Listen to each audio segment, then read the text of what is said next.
जय श्री राम। दोस्तों, एक समय की बात है, एक सेठ के यहाँ एक नौकर काम करता था। जब भी नौकर खाने को बैठता था तो बस वो यही बोलता था कि सब भगवान का दिया हुआ है। अब ये बातें रोज उसका सेठ देखता था।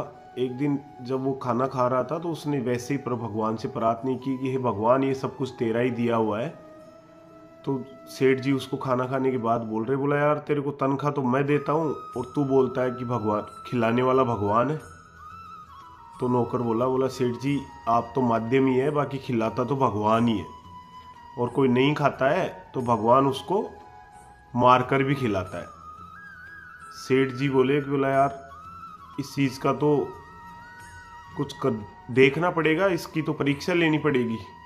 तो सेठ जी ने क्या किया, दूसरे दिन जंगल में चले गए और जंगल में जाके एक पेड़ पे बैठ गए और फिर बोला मैं देखता हूँ कि कैसे वो नौकर का भगवान यहाँ आके खिलाता है।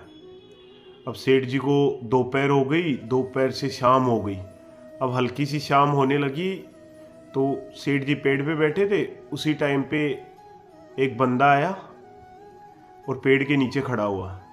अब खड़ा हुआ तो वो थोड़ी देर वहाँ रुका और जाने के टाइम पे वहाँ पे एक थैला छोड़ के चला गया। अब उसके थोड़ी सी देर बाद ही एक डाकुओं का झुंड आ गया वहाँ पे। अब डाकुओं का झुंड आया तो उन्होंने देखा तो वहाँ पे एक बैग थैला रखा हुआ है। अब थैला रखा हुआ है तो उन्होंने खोल के देखा तो उसमें तो खाना रखा हुआ था। अब खाने की खुशबू आ रही और गरम गरम खाना। तो डाकू का सरदार बोला कि यार ऐसा नहीं हो सकता, ये किसी की साजिश हो सकती है।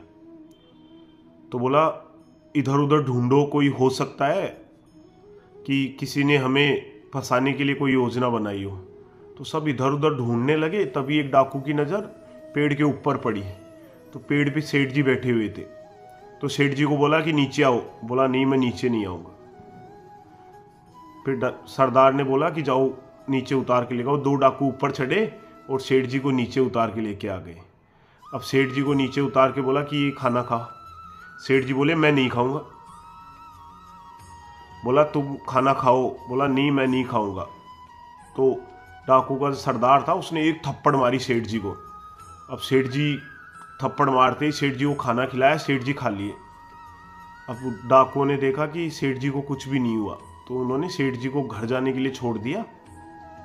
अब सेठ जी घर आ गए। घर आने के बाद में उन्होंने अपने नौकर के पैर पकड़ लिए। बोला यार, तू सही बोल रहा था कि सबको भगवान ही खिलाता है और जो नहीं खाता है उसको मारकर भी खिलाता है। दोस्तों, इस कहानी का सार यही है कि किसी को अपने आप में घमंड नहीं करना चाहिए कि मैं किसी को खिला रहा हूँ, मैं किसी को दे रहा हूँ तो वो खा रहा है। क्योंकि देने वाला वही परमपिता परमेश्वर ही है, वही सबको खिलाता है। वो सबको भूखा उठाता जरूर है लेकिन भूखा सुलाता नहीं है। जय सिया राम।